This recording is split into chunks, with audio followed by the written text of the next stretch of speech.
আসসালামু আলাইকুম দর্শক, দেখেন আমাদের নদীতে বিকেল বেলা আসছি, কোনো নদীতে কোনো মাছ ধরার জেলেরা দেখা যাইতেছে না বর্তমানে। আর যারা নদীতে মাছ ধরে তারা কিন্তু এখন পুকুরে বেশিরভাগ আছে, তারা আইন শৃঙ্খলা মেনে চলতেছে। কি অবস্থা আজকে? অবস্থা কি, নদীতে মাছ ধরে? মাছ ধরে না?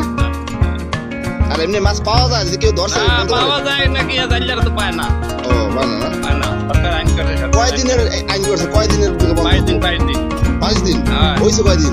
12-14 দিন হয়ে গেছে, 10 দিনের বেশি।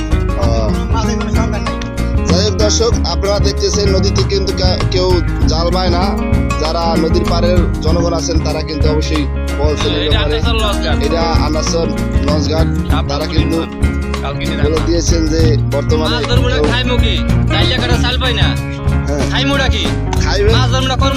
আমার কথা হচ্ছে এই মাছ আপনারাই ধরবেন না, আমরা পাই না তো এই মাছ। এই মাছ যাবে কে নামায়? আমাকে যাইতে পাই নাই। পাবেন না? আপনারাই তো পাবেন, এই মাছ তো অনেকে ধরতে পারবো না। আমার ভাই যাইতে পাই নাই। হ্যাঁ সেটাই, একজন না একজন তো পাইবো। আমাদের জালা জানলে না গেরেস্ট রাইট আমি জানলে আছে না। এটা হচ্ছে আমাদের আনাসরের জেলে সমাজের সরকার, সে কিন্তু সকল জেলে সমাজের সভাপতি। আচ্ছা, সভাপতি হিসাবে আপনার বক্তব্য কি? আমরা শুনলাম নাকি আপনার নৌকা ডুবে গেছে, কিভাবে ডুবলো? দর্শক, খালে তার নৌকা ডুবে গেছে। তিনি জেলে সমাজের সভাপতি হিসাবে সে সবাইকে একটা দায়িত্ব দিয়েছেন যে অভিযানের ভিতরে কেউ মাছ ধরতে পারবে না। অভিযানের পরে সবাই আবার নিজ নিজ জায়গায় নেমে যাবেন।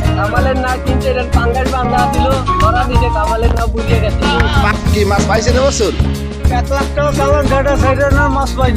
মাছ আর নাই, তাই আইন শৃঙ্খলা তো মানে নিয়ম রাখছে তো বন্ধ মাছ ধরা, তাই আপনারা কি তো জাল পান না? কিছুদিন পরে তো ঠিকই মনে করেন যে এই মাছ আপনারাই ধরতে পারবেন। কি নদীর নামে কেউ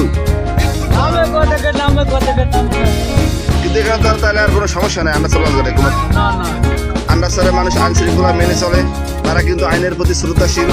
এখানে কিন্তু দেখেন সারা নদীতে কিন্তু কোনো জনসংখ্যা নেই, জেলেরা নেই, কেউ মাছ ধরে না, আপাতত বন্ধ আছে। এই যারা জেলে সমাজ আছে তারা কিন্তু অনেকটাই নদীর উপরেই থাকে। অভিযানের পরেই কিন্তু মাছ ধরতে নামবে সবাই। এই মাছ হয়তো কেউ না কেউ জালে আসবে।